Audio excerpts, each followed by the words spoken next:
The name of this show is Living Wisdom, and I'm Patty Paul. Today, once again, my guest is my friend Sean Randall. Welcome to the show, Sean. Thank you very much, Patty. And Sean is an internationally known channel. He's been channeling a wonderful being friend by the name of Torah for many years. And so Torah will be with us. And what will Torah be talking about today, Sean? Well, Torah's going to be talking about soul today. We did part one where Torah talked more about what actually is soul. And I think today it's going to be about understanding and really determining the intention of a soul in any given lifetime. Oh, that sounds wonderful. With that, I'll invite you to begin your channeling process. And the credits will roll when they're finished. Why, Torah will be with us shortly. All right, and so we'll say greetings, and greetings indeed then once again to you, dear Patty. It is a pleasure to be here, absolutely so. And as you know, we are Torah. Yes. We come from, well, other realms of consciousness to share with you in ways that hopefully can be part of your life. And so, dear one, we'll turn it to you for how you would like to begin. Well, I'd like you to continue on that wonderful discussion about the soul. All of it's so valuable, so please do. All right. So we spoke a little bit about what is soul, that it is your truer essence, your deepest, most primal essence. And you can sense your soul at the bottom of your breath, in between your thoughts.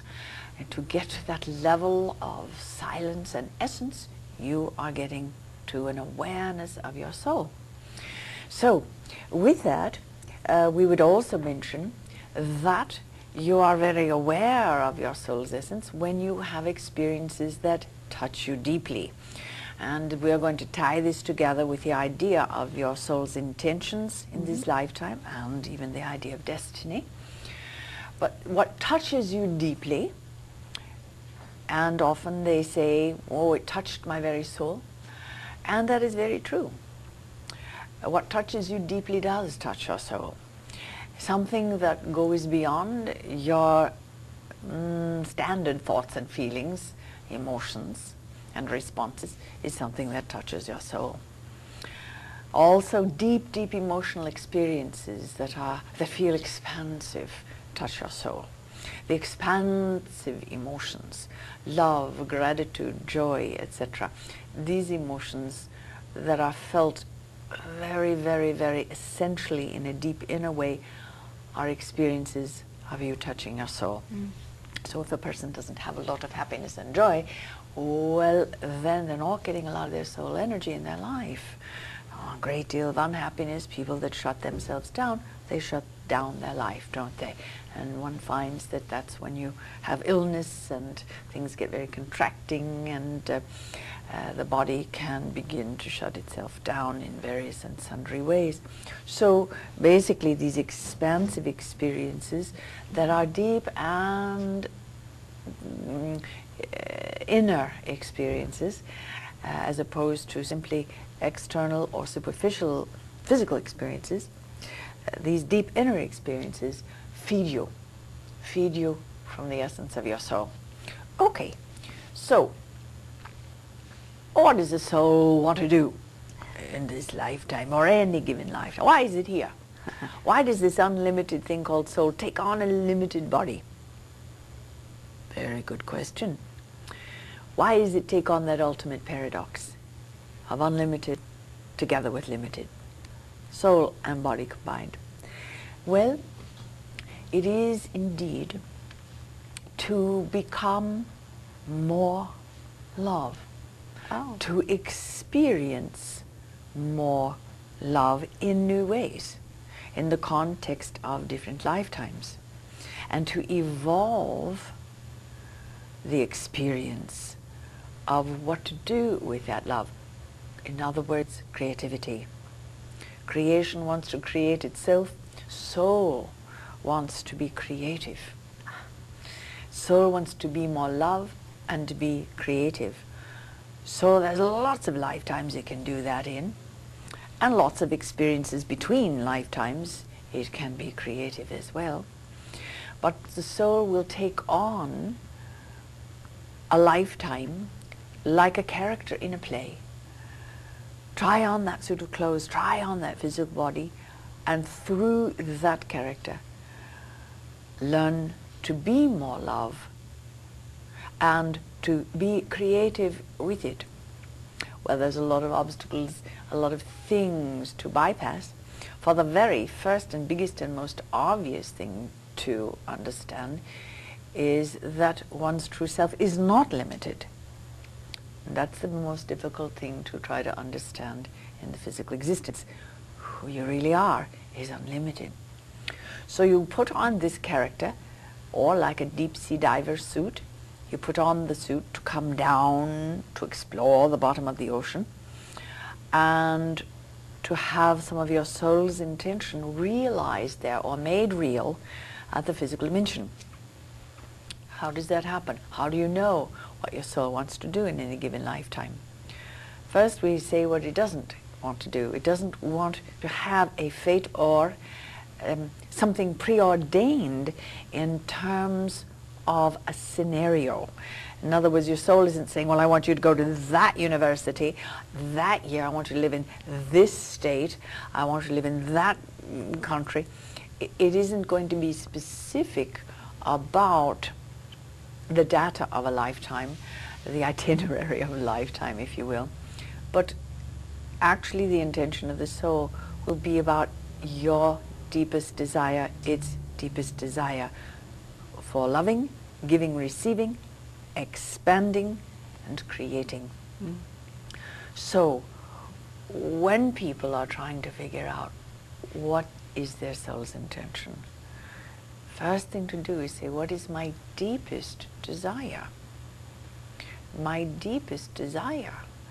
And many times you will discover that your deepest desire is something that you began to feel when you were very young. Something when you were very, very young. That you had a moment, maybe 5 years old, 9 years old, 13 years old, who knows, but a moment or two or more where a deep desire was stirred, where something beyond your thoughts, emotion, and function of the brain was stirred, where you were in touch with the soul and that intention of what to do with that creativity, what to do with your essence of love in this lifetime, is felt as a desire, not literally a scenario.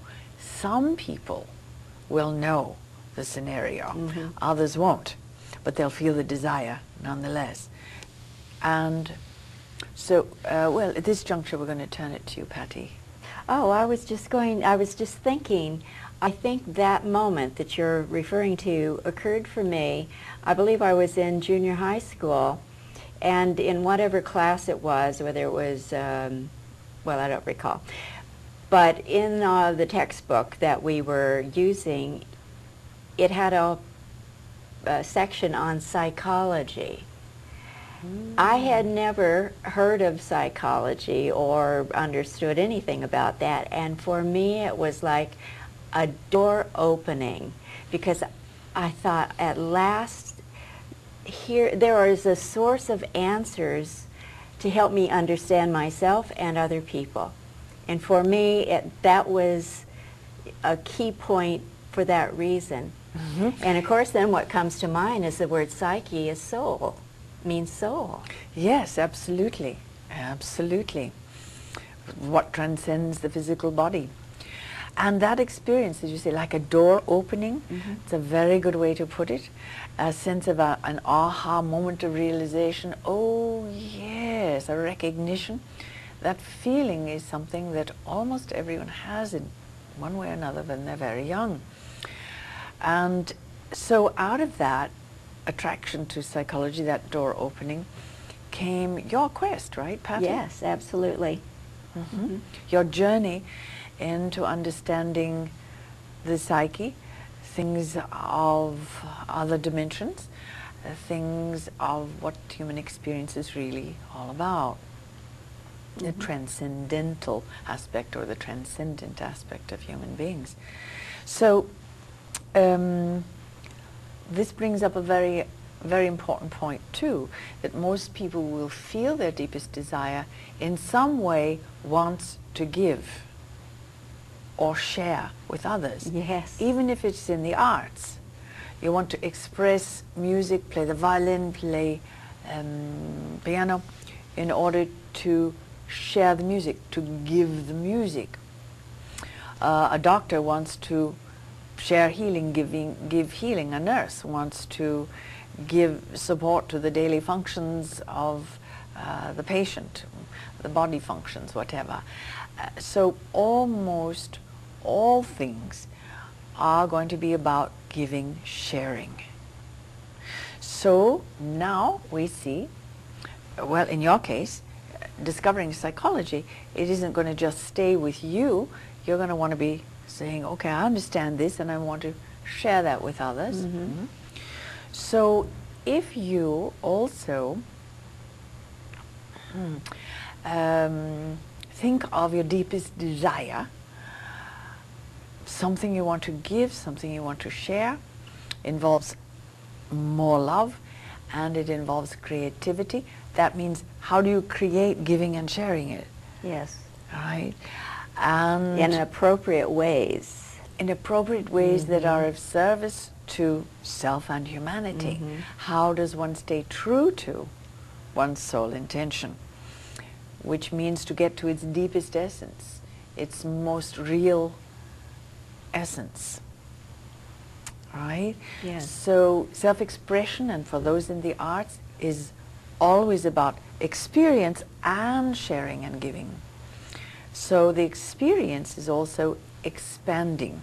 So what we like to say is that soul's intention will always involve loving, giving, and with it receiving, expanding and creating.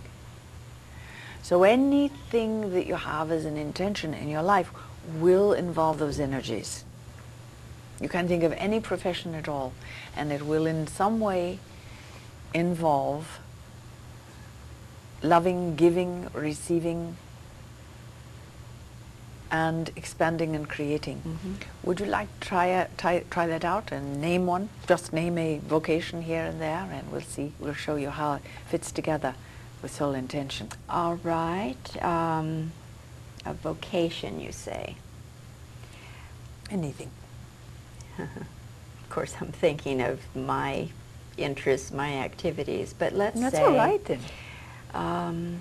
Let's say a performer. I mean, this is Southern California, and the entertainment industry is very big in this area.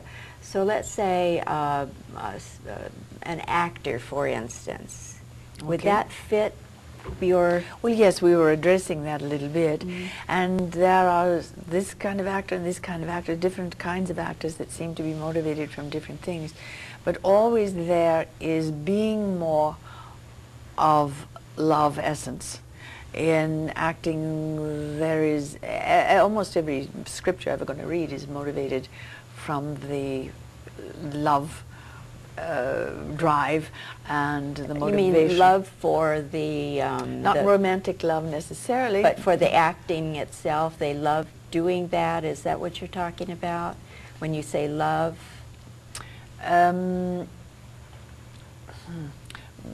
There's two levels there. Yes, person will love acting, but we're saying, how does acting serve to expand a person's sense of loving? By the character that they play, being more in touch with their emotions, conveying those emotions through plot lines that are driven by and about love or peace, or, well, obviously conflict comes in order to get resolution. And when you have resolution after conflict, there's always some essence of love or loving feelings connected to it. And for a performer, they are giving of themselves. They are representing an idea, a character, and in that way giving. They are receiving recognition. They are being seen, etc., etc. And also they're expanding, they're growing a great deal, they're learning a great deal from the experience, and they're being creative within it. But let's look at something even more simple. Let's look at cameramen. We've got cameramen here in the studio. Yes. And so we wanted to bring it down to anyone, or up to anyone's, any vocation that you would have. There's always some giving of service, providing a service that is in some way essential, some way important in the process. Without a cameraman, the camera is not going to move, it's not going to operate. It's essential. So there's the giving of that service, right? There's the receiving, in a sense, there's the feedback, how that service is engaged with the scenario or the situation, the conditions of a set. There's expanding, because the person is always challenged by their job that they're going to be doing, giving of service, learning new ways to be of service, to be more skillful at directing or being a camera person in that way. Also, creativity. How can I more creatively be me in this situation? How can I more creatively be me in this situation? So by looking at it this way, you can see how there's a soul intention behind any profession, as long as the person wants it. Yeah. If the person isn't enjoying their profession, then their desire's not engaged, and they're not on the path of their soul. They're not in the energy essence flow of their soul. So this is the point we wanted to get to, Patty, most important of all.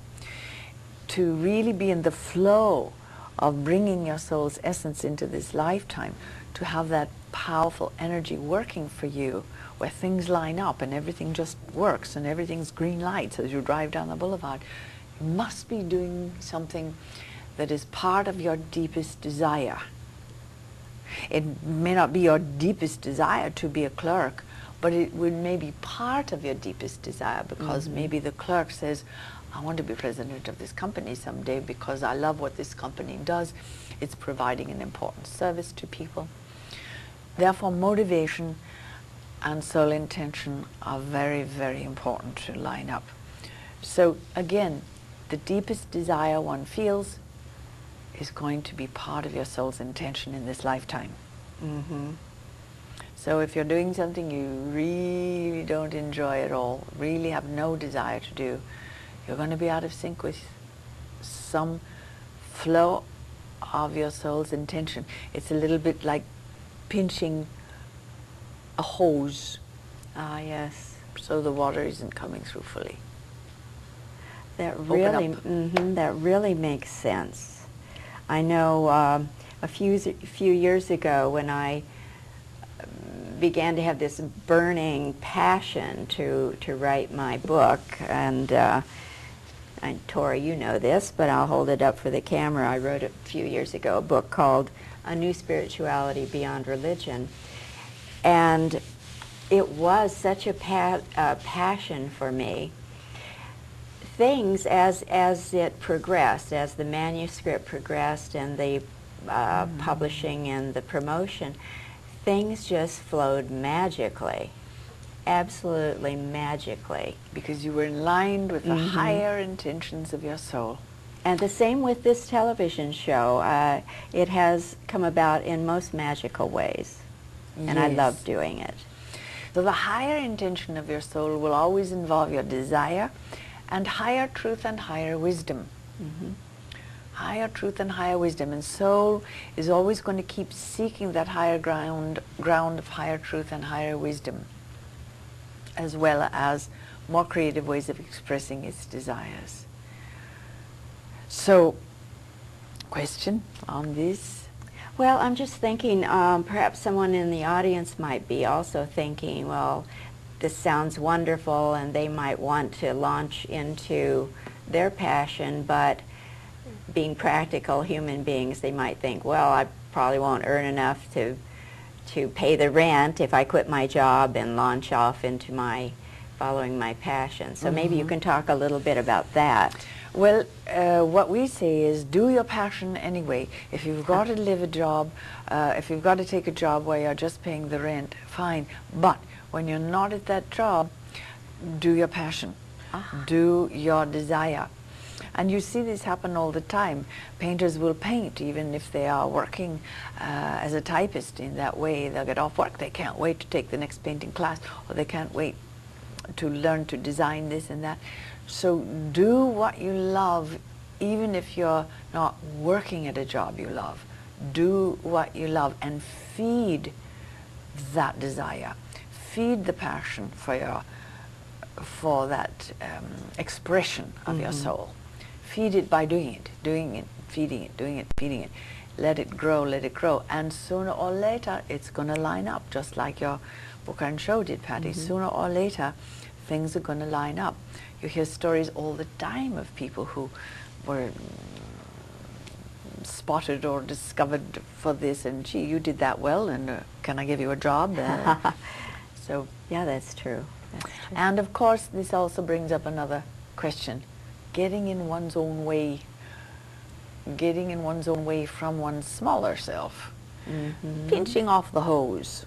Not letting the infinite part of you source your life. Not letting source your life, yes. Pinching off that hose so that you're not getting the benefit of all that powerful creative energy and flow from your soul. With your limited self, your smaller self getting in the way. Things like addiction to suffering, addiction to escape, addiction to blaming, addiction to avoiding self-responsibility. These things of the smaller self get in the way of the soul's flow and purpose, helping you out. How can we deal with that smaller self to move it out of the way? First is to know that it's there, to recognize it, to acknowledge it, to let it be seen.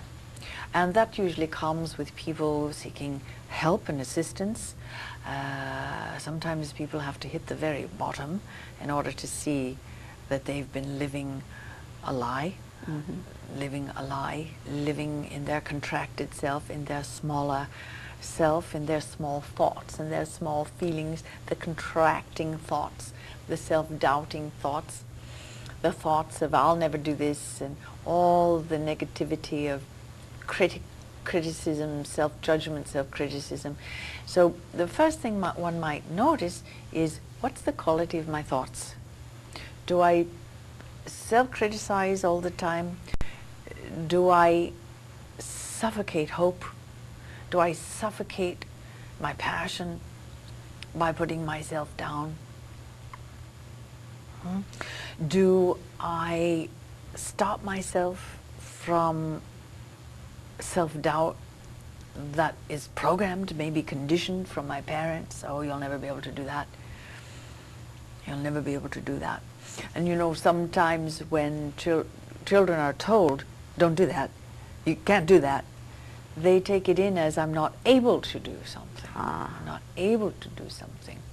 So conditioning, of course, is very important. And it's a lifetime of work to get that small self put aside. It's a lifetime of work. Actually, it's a work of many lifetimes, but your soul has a lot of patience. Soul's going to come back and keep doing it, because this comes right back to where we started. It's unlimited, but it comes through these limited scenarios and frameworks in order to bring it all together, to let more soul be expressed in the context of a lifetime, to get the limited self out of the way, to understand that ultimate paradox, that you come in and to have a limited experience in order to express more of your unlimited self and soul. Does that include expressing emotions? Because I know there are some people who believe it's more spiritual, it's more desirable to suppress all emotions except love and joy and happiness. In other words, they're in denial. Yeah, they're in denial of what they think are negative emotions. When we say to have your love, joy, and happiness, and that is more directly in touch with your soul. We are not saying deny the contracting ones, because it is through the contracting ones that you get to the expanded ones. By getting through your anger, through your fear, through your hurt, healing it, yes, releasing it appropriately with harm to none in therapeutic situations. It is through healing the contracting emotions that you get to the expansive emotions. So yes, it's very important to have those too. And many times people's deepest anger will take them to the soul of their love. Oh, oh. If they The love of explore their that soul. anger, you mean? Exactly. Recognize that they have it, perhaps, and Recognize it, acknowledge it, release it with harm to none, not to the person you're angry with. You know, hitting the pillows and all of those wonderful things that are written about so well in books these days, to get it out of the body, get the reservoir of an old anger story out, see it for what it is, and then start filling the void from that release with your positive, fulfilled wishes. that's It's a big subject. that. Could It's do a whole big show just subject. on anger. Yeah, unfortunately, we've run out of time for this section, All but right. you've given us such wonderful information. I want to thank you again. I also May we want say a couple of things briefly in closing? Yes.